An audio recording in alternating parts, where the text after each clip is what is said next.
Another day, another mini vlog!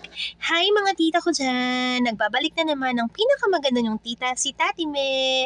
So eto na nga, ikukwento ko sa inyo ngayon ang aking first time experience. First time ko po kasing sasakay ng aeroplano at nandito na po ako ngayon sa NAIA.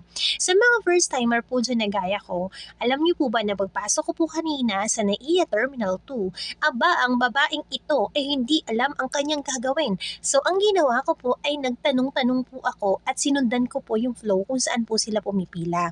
Ang una po palang ginagawa ay pumipila para po makapag-check-in ng atin pong mga luggage. Ibig sabihin, i-check po na mga flight attendant na nandoon po sa desk yung mga dala po natin. So, tinimbang na po nila yan. Yun po ang kaganapan na nangyari. At pumasok naman po ako sa required na 7 kilos lang po yung akin pong dapat po nadalin. So, hinand carry ko na lang po siya. And after po nun, pumila po kami para sa boarding. And after po nun, eto na po, isasakay na po tayo ng aeroplano sa AirAsia. Alam niyo po ba mga tita ko, habang ako po ay papasakay sa aeroplano ng mga moment na yan, ay Diyos ko, ang babaeng ito hindi mapigilan na maiyak.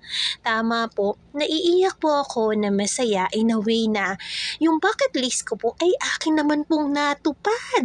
Siyempre, salamat po sa Panginoon sa lahat po ng blessings na pinagkakaloob po niya.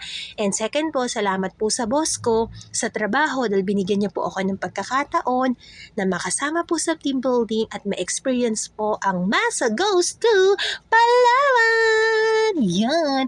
So, nandito na po kami sa Puerto Princesa Airport. Iintayin lang namin ang puting van. Ay, Diyos ko, puting van. Yan, iintayin lang po namin yung puting van kasi iyan po yung susundo sa amin, magdadala po sa amin sa Princesa Garden kung saan po kami naka-check-in.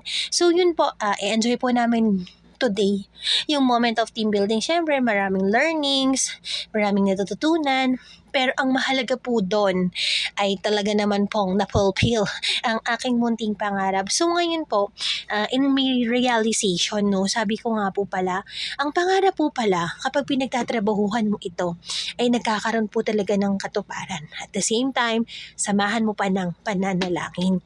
Kasi sabi nga po, 'di ba, kapag nangangarap tayo, magtiwala tayo sa Panginoon, natutuparin niya po ito sa tamang panahon niya. Kaya nga po, sabi ko, kung ganito yung na-experience ko, dream ko naman din po na makasama ko din po yung family ko. Next naman po nalipad ko ng aeroplano. So eto na po, papakita ko na po sa inyo yung experience ko na nakasakay ng aeroplano. Yun lang po, maraming